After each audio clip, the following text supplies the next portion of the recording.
Да, се враќаме во студиото. Како што најавивме, тука е господинот Драган Тилев, државен советник за европски политики. Господине Тилев, добро дојдовте во студио 10. Добро најдов. Добро утро.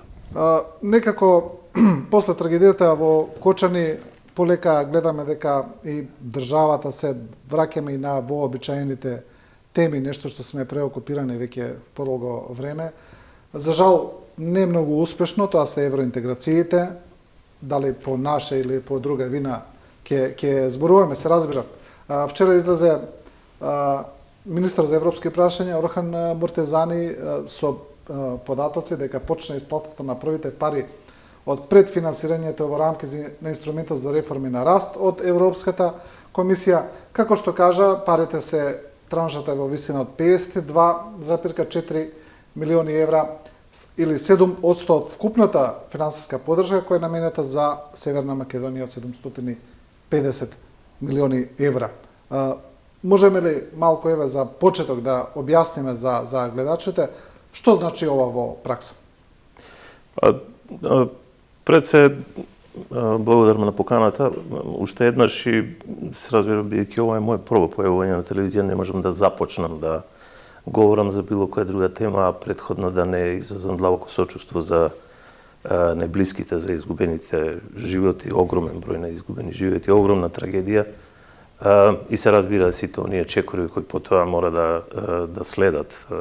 Едно е да се згрижат семејствата на оние кои ги изгубија најблиските, друго е да се направи се за повредените да се вратат што е можно побрзо дома, да се спроведе правдата, и тоа праведна правда, која што ќе може да обезбеди враќање на делот довербата во самите институции и во нивното функционирање. Мислам дека во тој правец веќе се преземаат низа чекори и тие се за поздравување.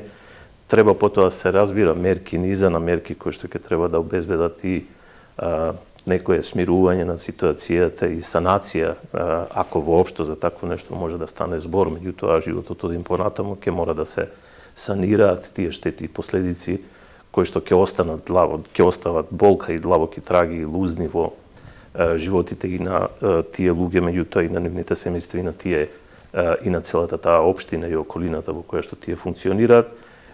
И се разбира дека мора да продолжи, тоа е една од основните пораки која што можеме или заклучоци или да речам поуки кои може да ги извлечеме, мора да се продолжи борбата, безкомпромисната борба со организираниот криминал и со сето она што се случува во голем дел од сферите во општеството, кој што сега малку да се навратам, не малку, туку да се навратам на вашето основно прашање, е секогаш поврзано со законите, примената на законите во пракса, имплементацијата на законите, капацитетот да се имплементираат законите. И ако сакате на крајот да го поврзам тоа и со темата која што мене ме преокупира во мојата кариера, а тоа се европските прописи, европските норми, бидејќи доколку законите се усогласени и добар дел од нив се усогласени со правото на Европската Унија во сите сфери кои што допираат и до овој случај, меѓутоа и до многу други сфери во кои што се појавуваат одредени девијации, веројатно нема да има или немаше да има таков опсек или таков огромен удар и трагедија од она што се случи. Многумина се запознати, можеби не сите, со така наречените стандарди, технички стандарди на Европската Унија или EN, тоа се European Norms, техничките стандарди во сите буквално сфери, каде да се завртиме, техничките европски стандарди се тие кои што треба да се применуваат, бидејќи ние во спогодбата за стабилизација и асоциација и во имплементацијата на спогодбата за стабилизација и асоциација, за која што можеби ќе проговориме и малку покасно, сме ги прифатиле тие преку 23-4 европски норми кои што се однесуваат на технички стандарди кои што мора да се применуваат и кои што треба да се применуваат во сите сфери од нашето живење, почнувајќи од оваа околина во која што сме, па се до сите оние сегменти и сектори кои што се за... Тоа е она отприлика, да речеме, панда на она што нашиот народ е запознат со јуз, да речеме, порано што било. Така е, пред 30 и кусур години во екс-Југославија ние имавме јуз стандарди, Германија имаше своји стандарди, меѓутоа тие потоа стануваат европски стандарди и ние со спогодбата за стабилизација и асоциација во еден извесен временски период сме ги прифатиле тие европски норми, европски стандарди во сите сфери на живење, преку квалитетот, односно контрола на квалитетот на производите. Тоа е еден поприлично комплексен систем кој што вклучува стандардизација, методологија, акредитација, сертификација, контрола на пазарот и така натаму. Сите тие елементи се дел од процесот на европска интеграција. Со други зборови, само тука, ако во овој дел би можело да го заокружам, станува збор за примена, транспозиција и примена на европското право и на европските норми. Тоа е една од браните кои што можеме да ги подигнеме и кои што треба да ги практикуваме, кои што треба да ги користиме, за да можеме да го... Никогаш не можете да ги елиминирате комплетно несреките, бидејќи тие се составен дел од животот. Помали или поголеми, природни или неприродни. Меѓутоа, оние кои што не се предизвикани од природата можат да се спречат или можат да се сведат на минимум, доколку имаме стриктна примена на европските стандарди и на европското законодавство. Да се навратам на вашето иницијално прашање. Сакам, ќе се вратиме, но бидејќи тргна разговорот во таа насока, сакам уште ова да ве прашам, бидејќи кога зборуваме за имплементирање на европските стандарди, на европските закони, и што би произлегло од таа имплементација, значи би добиле подобра контрола, подобри процедури, подобра околина, ајде да речеме, за живење, генерално сега зборувам, во сите сфери. Тоа е една од предобивките во интеграцијата со Европската Унија, бидејќи гледаме дека се создава сега и евроскептицизам и дека се повеќе луѓе некако се оддалечуваат од тој процес поради пречките кои ни се поставуваат. Се разбира дека тука има и објективни и субјективни причини, но сепак голем дел од луѓето можеби не гледаат кој е бенефитот од сето тоа, која е крајната цел. Потполно се согласувам со вас, тоа е всушност и центарот, тоа е срцевината на самиот процес. Кога говориме за процес на евроинтеграција, тоа не е некаде во облаците. Процесот на европска интеграција се случува на терен. Законите и овие технички стандарди за кои што говорам, тоа се всушност европските стандарди и тоа е кога говориме за европеизација, ние за таков тип на европеизација говориме. Не случајно го спомнав спогодбата за стабилизација и асоциација, бидејќи ние бевме првите на Балканот кои што ја подпишаа 2001 година и од тогаш наваму ја практикуваме, ја применуваме.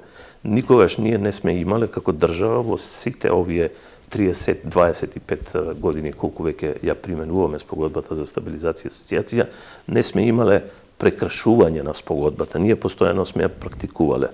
И затоа и денеска може да кажеме, и тоа често пати се експлоатира и во јавноста, сосема коректно, дека негдека помеѓу 48-50% од нашето законодавство е всушност транспонирано европско законодавство. Реков веќе дека имаме преку 23-4 европски норми, технички стандарди, кои што се амблок прифатени и кои што треба да бидат составен дел на нашето европско законодавство. Но транспонирањето на законодавството е едно, имплементацијата на законодавството е вториот сегмент, каде што ние имаме пројавени слабости и каде што треба дополнително да се работи. За широката јавност, европската интеграција е всушност практикување на европските правила и прописи и практикување во пракса од сите, вклучително сите економски оператори при производството на нивните производи, на европските технички стандарди. Вие го прашавте во смисла на тоа како широката јавност гледа на тоа. Широката јавност треба да се сврти во таа насока, да проверува како институциите ги практикуваат овие стандарди. Реков, 48% од европското законодавство е веќе транспонирано, што значи дека уште 50% од европското законодавство треба да се транспонира. И токму ние сме во тој процес. Токму тој процес е во моментов најактуелен. Може би малку во сенка на сето она што се случува, може би малку во сенка на геополитичките случувања, геополитичките триења на кои што сме ние сведоци. Меѓутоа, нашата траекторија во делот на интегрирање во Европската Унија е неизместена, непоместена и ние мораме да продолжиме во таа насока. Зошто ова го велам? Заради тоа што факт е, на 19 јули 2022 година е отворена првата меѓувладина конференција. Година и пол, отприлике 2 години, траеше, 2022-2023, траеше скрининг процесот, односно проверката на нашето национално законодавство во однос на неговата усогласеност со европското законодавство. Можам да констатирам и да го најавам тоа или да го објавам, дека Европската комисија за сите 6 кластери, значи за сите области во кои што се направи проценка на усогласеноста на нашето законодавство, ги објави нивните извештаите на комисијата. Со други зборови, тоа се 6 кластери, вкупно негдека преку 550-600 страници на анализа на нашата усогласеност со европското законодавство, или оние 50% потврда дека се транспонирани, и уште кој 50% од европското законодавство треба да се доусогласат во наредниот период. Имаме јасна слика, имаме јасни насоки, имаме заклучоци кои што се за нас обврзувачки, бидејќи сме во тој процес на пристапни преговори, и тоа е практично траекторијата која што треба да не движи од денеска до наредните 4-5 години, до 2030 година, бидејќи тоа е политичкиот таргет кој што ние сме го лансирале за... Се спомнува, да, гледаме.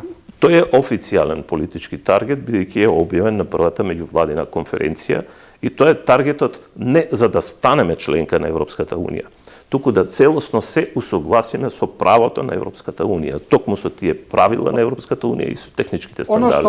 Оно што гледаме дека и претходни министри и вице-премиери го потенцирале цело време овие 50% имплементација на европското законодавство за кое вие сега зборувате, дека тоа всушност би ни ги олеснило доста преговорите или би ги скратило на некој начин, дека ние тука имаме предност во однос на некои земји кандидати, дека сме понапред всушност во преговорите, баш поради тоа. Дали е тоа навистина така? Дали тоа, доколку на некој начин нас не се откочат преговорите, или можеме да дебатираме за тоа? Гледам дека се уште има луѓе кои велат дека преговорите не се ни почнати, кои велат кога ќе почнат преговорите, бидејќи имаме и тука разлика на мислење. Дали тоа навистина би ни го скратило патот до крајната цел? Апсолутно. Прво околу тоа дали се започнати преговорите. Значи, преговорите... дека таа дебата се уште постои. Дека има луѓе мислам кои дека е имаат дебатата без правна основа. Или јас не велам дека тие што велат преговорите не се започнати се во криво, но формално правно на 19 јули 2022 година се одржа првата меѓувладина конференција, односно се отвори првата меѓувладина конференција како политичка меѓувладина конференција. Кога ќе отворите меѓувладината конференција, вие веќе формално правно го започнувате процесот на преговори, тогаш започна скринингот на сите 6 кластери, 33 поглавја, и скринингот е дел од процесот. Не можеме да го продолжиме заради политичките, непринципиални би рекол, но политичките барања кои стојат пред нас, а се поврзани со уставните измени, но тоа е веќе политика, тоа е веќе политички елемент, додека овој другиот за кој што јас говорев, а кој што значително може да ја забрза нашата интеграција во Европската Унија, се овие скрининг извештаи кои веќе ги имаме, кои треба детално да се анализираат, и тие анализи веќе се започнати и во Министерството за европски прашања, и во надлежните други линиски министерства и институции, од каде што треба да се произведат планови, и тие планови треба да направат во одредена динамика до 2030 година јасна траекторија, јасен план, кога кој од оние прописи кои досега не се транспонирани, ги има негдека над 4000, тоа значи дека тоа не се мал број на прописи кои треба да се транспонираат, ќе ги транспонираме во тој временски период од уште 5 години, 25-2030 година, и затоа, откако анализата на скрининг репортите се направи, ние ќе излеземе како министерство прво, се разбира пред владата потоа ќе треба тоа да го верифицира, национален план за усвојување на правото на Европската Унија 25-30, значи за окружување на целиот тој процес. Вашата констатација, дали е точно, односно дилемата, дали е точно дека ние сме на добро ниво на усогласеност, тоа не е наш заклучок, тоа е заклучок на Европската комисија, која што е објективен брокер, која што е објективно прави анализа на сите земји во регионот, колку тие се прво усогласени кумулативно од кога започнало усогласувањето до денеска, односно последниот извештај од ланската година, оваа година во октомври ќе има нов извештај на Европската комисија, колку сме кумулативно усогласени и кога ќе ги споредите државите од регионот, еве оние најблиските што се до нас, односно кои што се во процесот на пристапни преговори, ако направите споредба помеѓу нас и Црна Гора, Црна Гора е еден чекор понапред. Ако направите споредба помеѓу нас и Србија, ние сме дури понапред од Србија. Да не заборавиме, Црна Гора преговара од 2012 година, Србија преговара од 2014 година јануари. Албанија и ние. Албанија е 2 чекора, да речеме грубо, зад нас во делот на кумулативната усогласеност на европското законодавство. Сега, дали ние можеме брзо напредуваме? Апсолутно да. Во сите 6 извештаи, кои што ние ги добивме за скрининг на сите 6 кластери, тоа значи сите области, Европската комисија констатира дека ние сме спремни утре да ги отвориме преговорите. Да го тргнеме настрана политичкиот момент кој што стои како предуслов. Меѓутоа, кога тој политички момент не би бил, ние теоретски би можеле да го отвориме утре кластерот фундаменти и теоретски би можеле паралелно, согласно новата методологија, можете да ги отворите сите други кластери, значи сите 33 поглавја одеднаш. Се разбира, треба да бидете подготвени и стратешки, институционално, да имате таков капацитет, да има таква волја државата, политичка, за да може тоа да го направите наеднаш. Или да го илустрирам тоа преку примерот на Албанија. Албанија, бидејќи нема таков политички притисок и таков политички предизвик како што ние сме соочени, Албанија почна да ги отвора фундаменталс кластерот или кластерот фундаменти лани негдека октомври, ако не се лажам. Веќе оваа година, негдека до мај-јуни, ќе ги отвори сите кластери.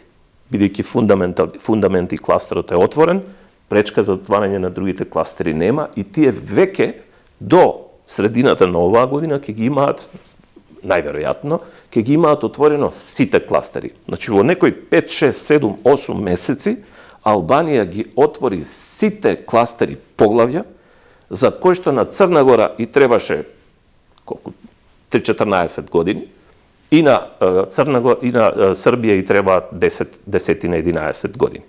Значи тоа е бенефитот или користа од новата методологија, бидејќи новата методологија има некои недостатоци, но од друга страна пак нуди динамизам. И тој динамизам го искористи прва Албанија, ние би требало, според мене, да го искористиме тој динамизам.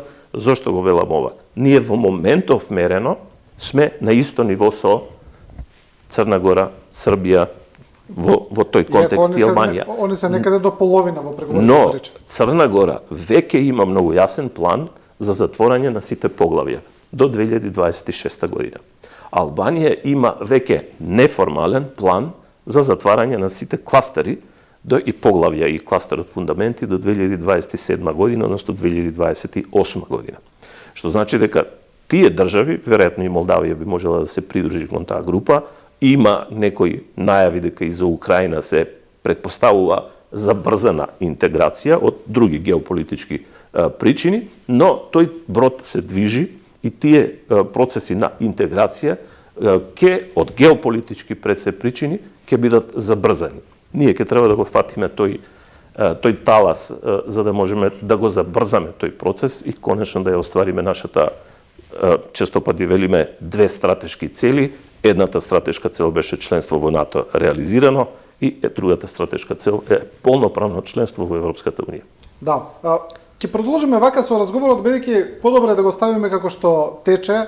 Ќе се вратиме на планот за раст, не го заборавивме прашањето, но еве вака како што тргнавме, тогаш според оваа ваша анализа и ако вака ја оценуваме нашата подготвеност, тогаш тој таргет од 2030 година ми се чини дека е можен, прилично можен и реален.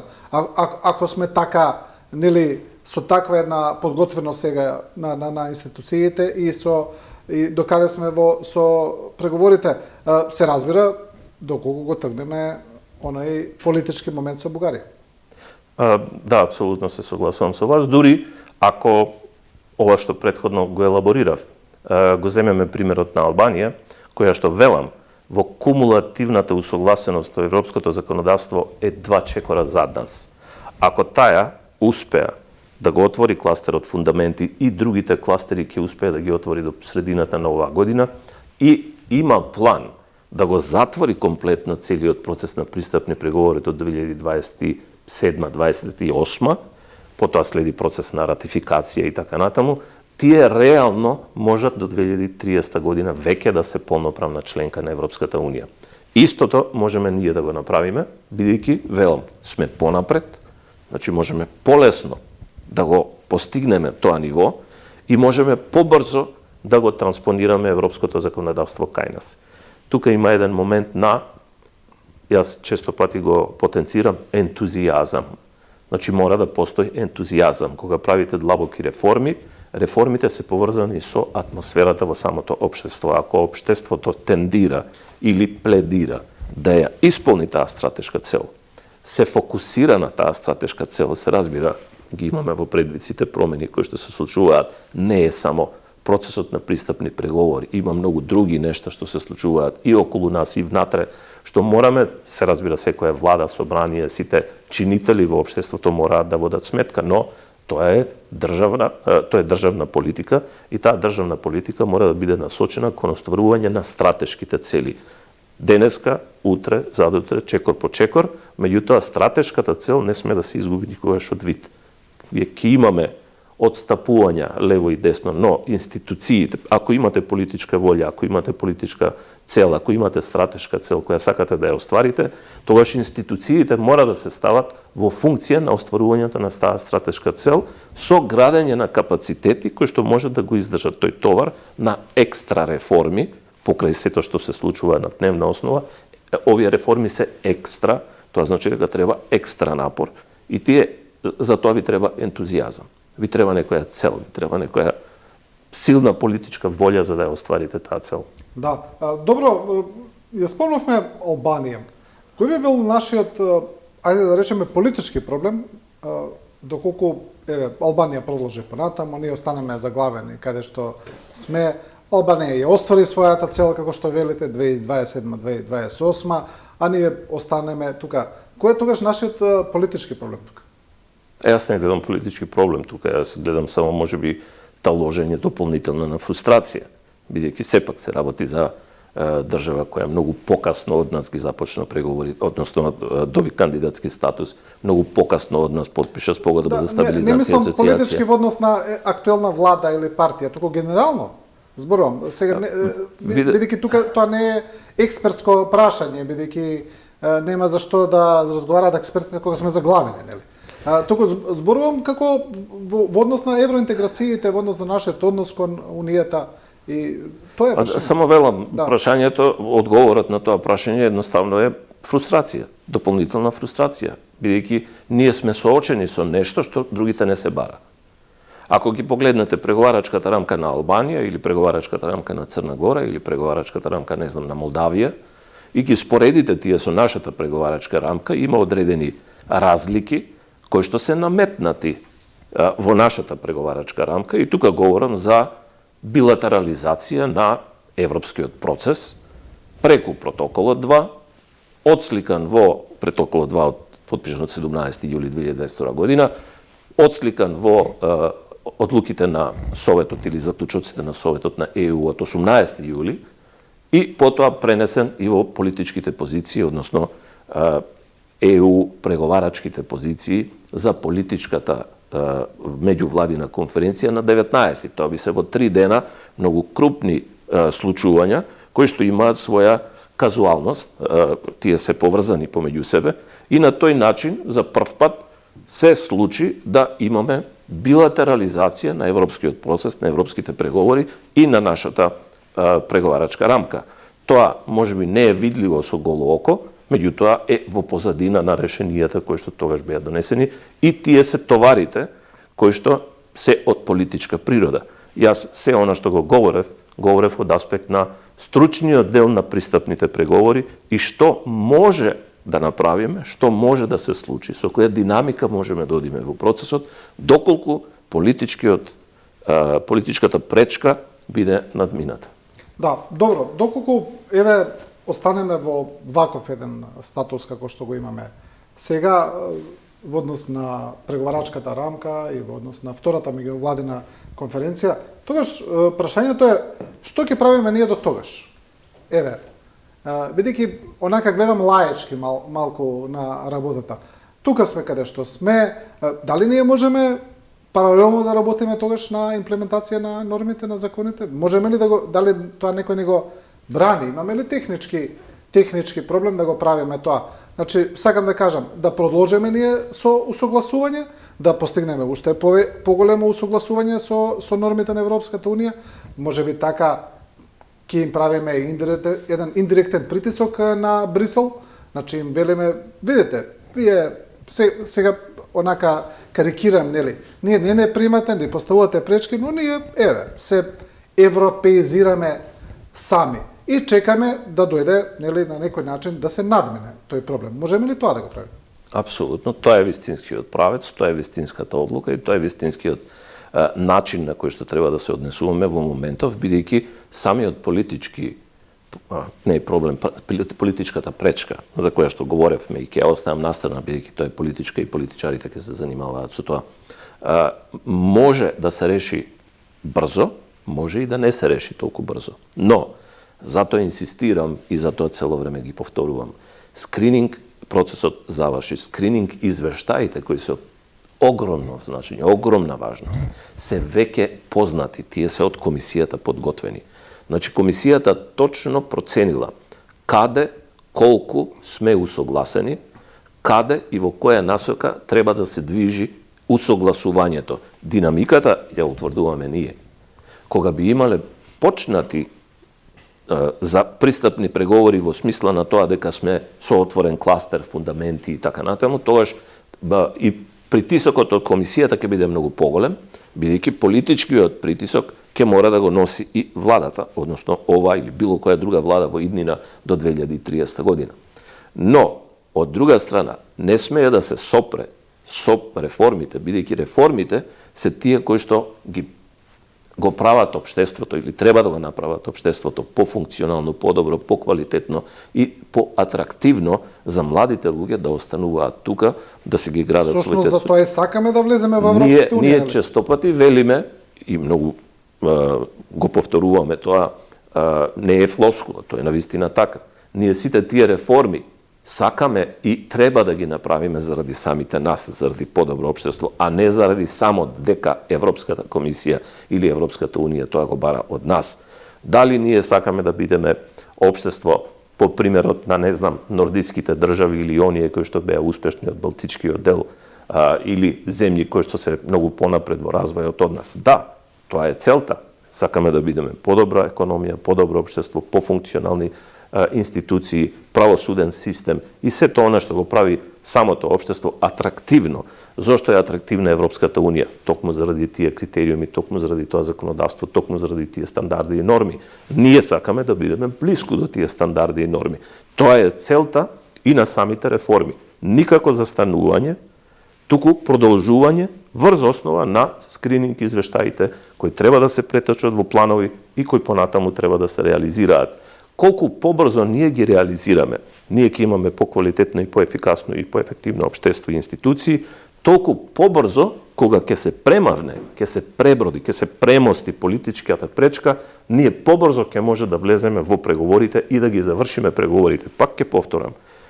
Албанија, која е поназад од нас во делот на усогласувањето на законодавството, има ентузијазам сега, има еден моментум кој што тие го користат, сосема коректно, политички, во неполна година, неполна година, ги отвараат сите кластери и сите поглави. Нешто за што, повторувам, на Србија и на Црна Гора им требаше повеќе од декада. Значи, ние кога утре би почнале или би успеале да го отвориме кластерот фундаменти, ние би биле, според комисијата, не според нас, според комисијата, според нејзините оценки, ние би биле спремни веднаш да ги започнеме преговорите, односно да ги продолжиме преговорите за сите кластери. Добро, вие вака како експерт сега, кога ја гледаме сегашната ситуација, во однос и на преговарачката рамка, во однос на Брисел, во однос на ставот на Софија, гледате ли некаква промена во целата таа констелација, да речеме, за разлика од пред 6 месеци, година и пол, не знам. Кажавме дека нема да навлегуваме во политичките преговори, во политичките ставови, што кажала нашата влада, што нивната, но очигледно е дека стратегијата на владата е да се, како што велат, да се обезбедат поинакви услови за почеток на преговорите. Се спомнуваат некакви, можеби, гаранции од Европската Унија кои би се обезбедили така натаму. Но сега, гледаме ли некаква промена во целата таа констелација? Бидејќи она што официјално го знаеме, Брисел вели, тоа е преговарачката рамка, таа нема да се менува, Бугарија го вели истото. Јас барем не гледам некаква промена за сега. Како што и сами рековте, има еден дел од политичка природа, кој што јас како експерт и човек кој цел живот работи на тоа ниво, на експертско ниво, се разбира дека ги следам политичките случувања, следам што се случува и на тоа ниво, но сепак тоа се работи кои што се во рацете или на премиерот или на министерот за надворешни работи, мојот министерот за европски прашања, и нема да навлезам во коментирање, меѓутоа констатирам, има нова политичка влада во Бугарија, имаме ние нова влада со силен мандат, првичните комуникации, контакти помеѓу двете страни се воспоставени и на јавна сцена, што значи дека одреден диалог постои и дека треба да постои. Сведок сум и сведоци сме дека Европската комисија во нејзиниот капацитет се обидува исто така да направи подобра атмосфера врз основа на која што прво кај нас ќе се креира атмосфера на на перспектива, видлива, остварлива перспектива, скрининг извештаи, програми, реформи и така натаму, growth планот, односно планот за раст. Од страна на Бугарија не можам да коментирам, бидејќи тоа сепак политичка сцена која што ја следиме, меѓутоа не ни е на дневна основа, или бар мене не ми е на дневна основа блиска, но одредени сигнали и преку други трети држави има дека се прават обиди за надминување на проблемот. На каков начин тоа ќе се направи, гаранции од ваков или онаков тип, во тоа не би можел да навлегувам, иако мислам дека и нашиот премиер беше сосема јасен во неколку наврати, дека гаранциите не се однесуваат на гаранции за пристапните преговори во делот на, не знам, транспорт, животна средина, земјоделие, одржлив развој и слично, тоа што ние мораме да го поминеме низ процесот на пристапни преговори, туку одредени гаранции или ветувања дека нашите билатерални прашања или особено идентитетските прашања не смеат и не треба да бидат предмет на преговори. Да, ќе видиме дали ќе се најде некаква формула за надминување на проблемот. Сакам да ја прашам во однос генерално на Европската Унија на таму на целиот момент на проширување. Ја спомнавте Украина, дека таму имаме сега еден специфичен политички моментум поврзан и со безбедноста на континентот, со војната која се случува и така натаму, но сепак имаше и мислење и тука во земјава кога се спомнуваше Украина дека без разлика на целата ситуација, дека на некој начин тоа е неправедно не само за Македонија, туку и за балканските држави кои многу одамна чекаат во чекалната на Европската унија и сите се на некој начин закочени од една или од друга причина дека не би било баш принципиелно да се прими Украина на брзина, а ние да останеме во чекалната. Се разбира дека никој нема проблем да се прими Украина, сега зборуваме нели за принципите. Мислите ли дека постоеле на таков момент во Европската унија? Како е поврзан со проширувањето, бидејќи имаше анализи дека можеби војната во Украина и притисокот од Русија кон континентот можеби ќе го забрза процесот на проширување. А на сето тоа сега како катализатор доаѓа и новиот американски претседател Трамп, нивниот однос кон Европската унија, што можеби би ја мотивирало унијата повеќе да ја комплетира оваа балканска приказна. Можеби прво од последново ние со Соединените Некако е се американски поврзано за тоа вака го поставам. Апсолутно во правост. И тие работи не само што се поврзани, туку се движат толку брзо, што за мали држави, мали дипломати е многу тешко да се следи што се случува во било кој агол од светот. Ние имаме прво околу САД, ние имаме стратешки договор, имаме стратешки диалог отворен и САД се нашиот стратешки партнер и тука нема никаква дилема, мислам дека во тој правец треба да се продолжи затоа што ние и понатаму имаме и силна поддршка од Соединените американски држави и имаме соработка по многу линии кои што се многу важни за нас и од безбедносен и од економски аспект. Но тоа да го тргнеме настрана, прашањето беше околу Украина и како Украина се третира во однос на останатите земји кои што се кандидати за членство. Јас припаѓам, да кажеме, на она група на експерти или и луѓе кои што гледаат позитивно на односот на Европската унија кон Украина. Украина на вистина е под агресија на Русија, на вистина е под живее веќе од 2022 година во исклучително тешки комплексни услови кои што мора да се признае. Можеби и не сите очекуваат дека ќе може да ги издржи и заради поддршката од САД, и заради поддршката од Европската унија, особено од Европската унија, бидејќи Европската унија е директно засегната на нејзините граници или на територијата на континентот, ако сакате.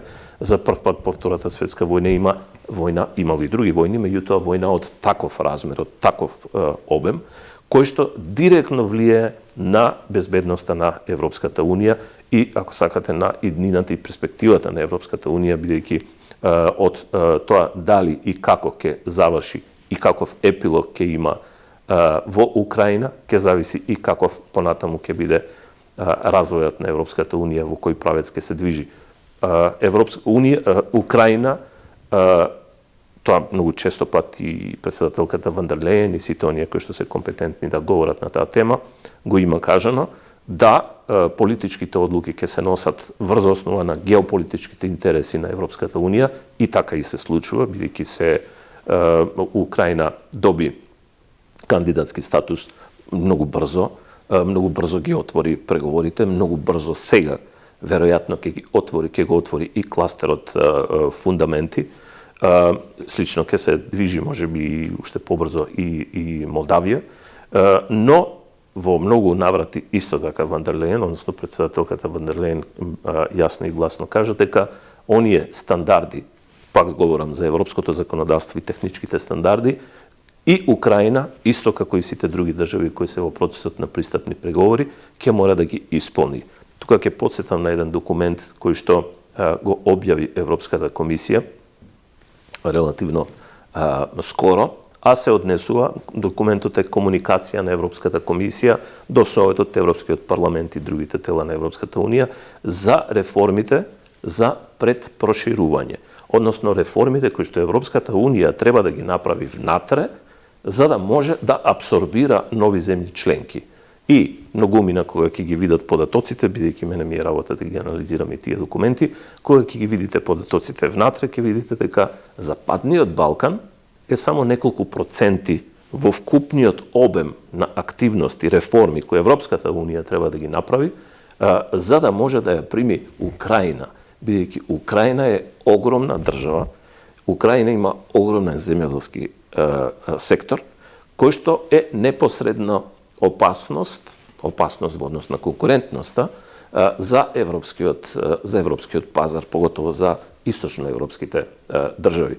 И од тие причини, значи, одиме паралелно, во размислувањето треба да се оди паралелно. Едно е политичките одлуки кои што Европската унија ги прави за забрзана интеграција на унијата внатре, но процесот на прилагодувањето на европското законодавство, односно транспозицијата на европското законодавство и практикувањето на правото, на европското право, стандарди и политики, особено земјоделската политика во Украина, ќе мора да биде потполно на ниво, односно да биде усогласено со заедничката земјоделска политика. Од тој аспект, тука некоја разлика во процесот на пристапните преговори, што ние треба да транспонираме како мала држава, што Украина треба да транспонира, е потполно исто. Политичките одлуки се друга димензија. Да. Добро, бидејќи немаме уште неколку минути, еве до крајот, да се вратиме точно на првото прашање. Јас се извинувам, Не, намерно оставив, бидејќи најубаво е разговорот да тече природно, да се надоврзуваме.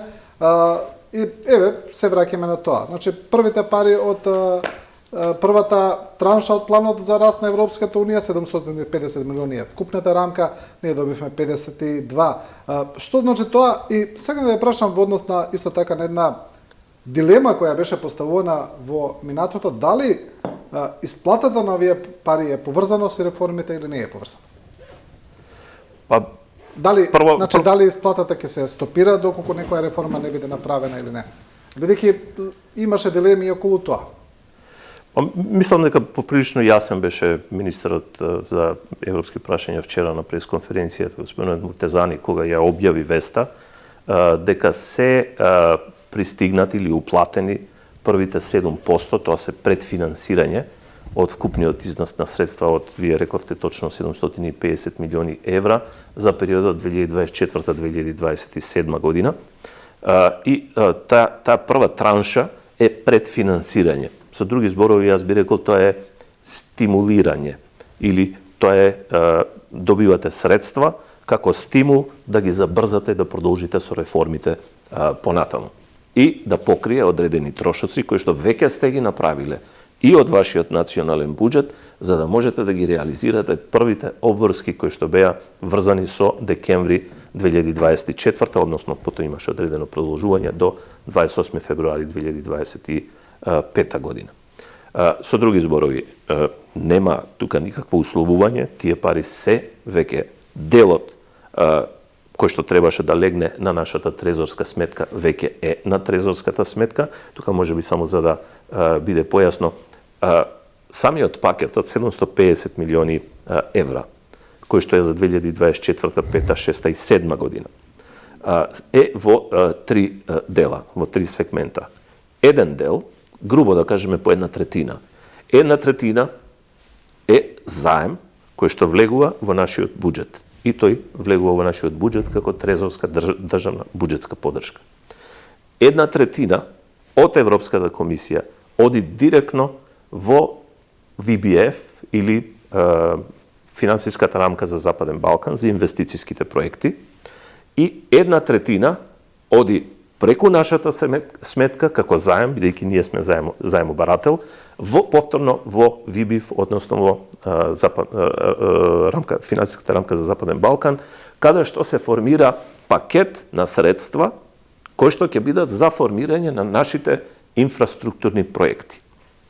Или, каква е поврзаноста, каузалноста? Ние имаме 38, 5 приоритети, 38 имаме 37-38 реформи и 136 чекори за да се исполнат тие реформи. Секој од овие 136 чекори е поврзан со така наречено price tag или има цена. Доколку ја реализирате реформата, чекорот 1, 2, 3 до 136 во тој период, тие средства кои што се врзани за тие чекори стануваат слободни, односно се ослободуваат за нас. Повторно, една третина во буџетот, 2 третини одат во VBF за инфраструктурните проекти. Значи, првиот чекор е реализација на договорените реформи во тој временски период, во динамиката која што е договорена, а која што се следи на 6-месечна основа. Вториот сегмент, кој што е исклучително битен, ги реализирате реформите, ги повлекувате средствата, се таложат средствата, се кумулираат средствата во ВИБИВ за инфраструктурните проекти. Тоа е клучниот момент на кој што и владата и институциите кај нас мора да обрати најмногу внимание, бидејќи мора да имате зрели проекти за да можете тие средства да ги реализирате. Од една страна реализација на реформи, од друга страна ослободување на средства кои што ќе одат во Западниот Балкан за инвестициски проект, фондот за Западниот Балкан за инвестициски проекти. Ако имаме зрели, добри проекти кои можат да се поднесат и да се потпише нивното финансирање до крајот на 2027 година, тогаш ќе можеме да ги искористиме сите средства. Да. Добро. Господине Тилев, ви благодарам за ова гостување. Имавме интересни објаснувања. Ќе видиме како ќе тече процесот, па од време на време ќе направиме повторно еден пресек. Ќе видиме до каде сме. Благодарам, беше задоволство.